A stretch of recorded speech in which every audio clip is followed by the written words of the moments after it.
Letter 4 on the terrors of death. Keep on as you have begun, and make all possible haste, so that you may have longer enjoyment of an improved mind, one that is at peace with itself. Doubtless you will derive enjoyment during the time when you are improving your mind and setting it at peace with itself, but quite different is the pleasure which comes from contemplation, when one's mind is so cleansed from every stain that it shines.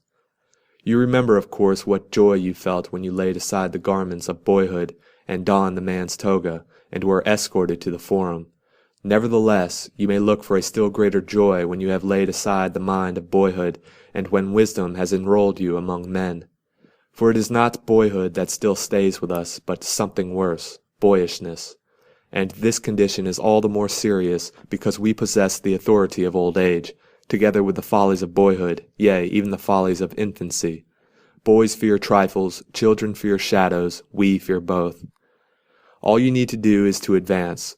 You will thus understand that some things are less to be dreaded, precisely because they inspire us with great fear. No evil is great which is the last evil of all.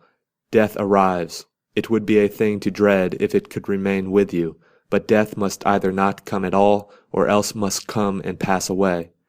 It is difficult, however, you say, to bring the mind to a point where it can scorn life.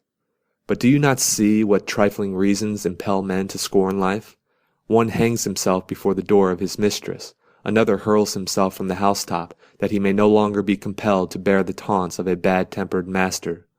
A third, to be saved from arrest after running away, drives a sword into his vitals.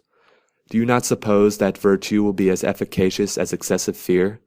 No man can have a peaceful life who thinks too much about lengthening it, or believes that living through many consulships is a great blessing. Rehearse this thought every day, that you may be able to depart from life contentedly, for many men clutch and cling to life, even as those who are carried down a rushing stream clutch and cling to briars and sharp rocks. Most men ebb and flow in wretchedness between the fear of death and the hardships of life. They are unwilling to live, and yet they do not know how to die. For this reason, make life as a whole agreeable to yourself by banishing all worry about it.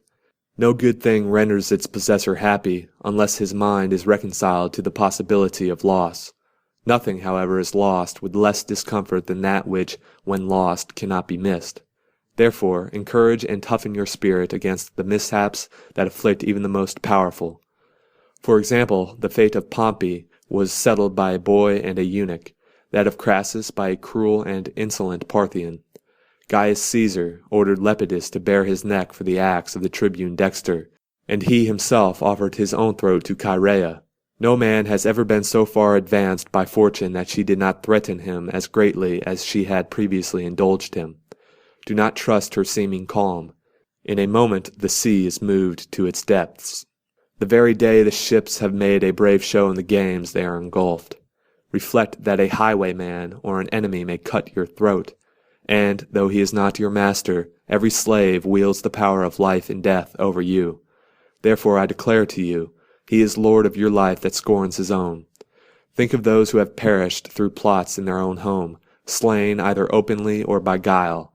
You will that just as many have been killed by angry slaves as by angry kings.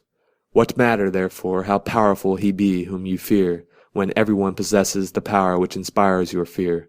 But, you will say, if you should chance to fall into the hands of the enemy, the conqueror will command that you be led away. Yes, whither you are already being led. Why do you voluntarily deceive yourself and require to be told now for the first time what fate it is that you have long been laboring under? Take my word for it. Since the day you were born you are being led thither. We must ponder this thought, and thoughts of the like nature, if we desire to be calm as we await that last hour, the fear of which makes all previous hours uneasy.